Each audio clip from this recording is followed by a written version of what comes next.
bringing us such comedy. Again. I am flubbing and flubbing and flubbing. Let's go again. I'm Funky Monkey. Funky Monkey. Again. Oh, I never get through that one. Now, it's established here that Mouth, played by Corey Feldman, can speak Spanish and actually translate from the Spanish. But this scene showcases Mouth's dark and twisted form of humour, so I've elected to skip it and just move on with the rest of the show.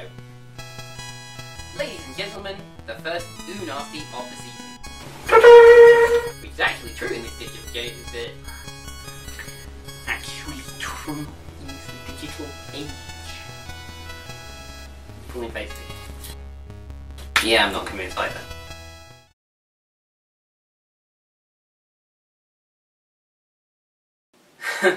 Reminds me of one of my earliest missions.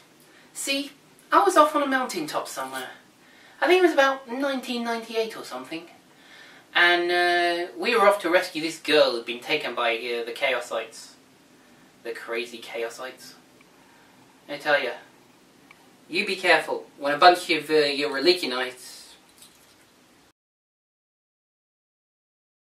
Whoa, data lad. You surely have got a pair there, kiddo. I told you I don't do swearing.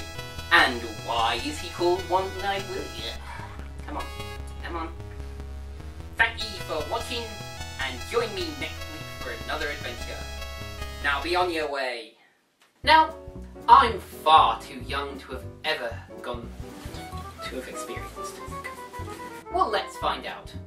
So grab your flying jacket, remove all the wheel blocks and start up your engines for Sky Captain and the World of Tomorrow. Big arms. It's never a nice feeling to have to stare down the Reaper. Why, I remember this one time over Nepal. A bunch of doomsday cultists had captured the Sarge. I was still pretty much training at that time, so I wasn't experienced as I am now, but none of this is actually going to get onto the recording anyway, so this doesn't matter. Viewers are warned that what the following sequence is awesome. Bah! Bah, I say! You wouldn't see a Gundam running off like that, and they're manned. They were a fling.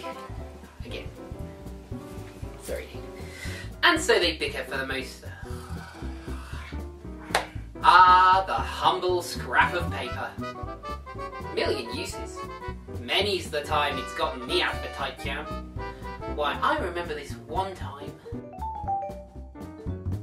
with a better British accent than she's got any right having, mind you, but she seems to have mastered the short O, which is a good thing. What the hell am I doing? A callback to Galaxy Quest! Yeah, you should really not watch that. It's not great. Oh, the movie's alright, but my review's a bit amateurish. But I don't... It's not a bad film. It's quite a good film. Quite entertaining. Even if it doesn't outlast its runtime. It's a good story. It just has a lot of exposition in it. A tale that is known as Corpse Bride. I would point out that while there are songs that we call a musical, keep the voice up, keep the volume up. I bet she does.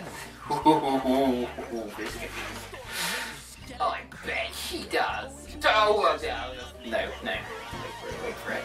Oh, I've said the wrong thing. Oh, look out. Oh, no, that's not going to work. Sorry. I haven't had an innuendo in a while. It's starting to get to me. What am I doing? Completely forgot. Long story short, right? Think about it.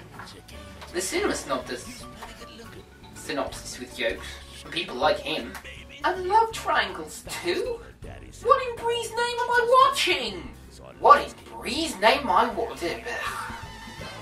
He's actually a caricature of Peter Lorre. Just go Google it. Have you worked it out yet? Have you put 2 and 2 together? I have, but I ain't telling. Can you tell what it is yet? Sorry about that. I really hate doing extreme things like that.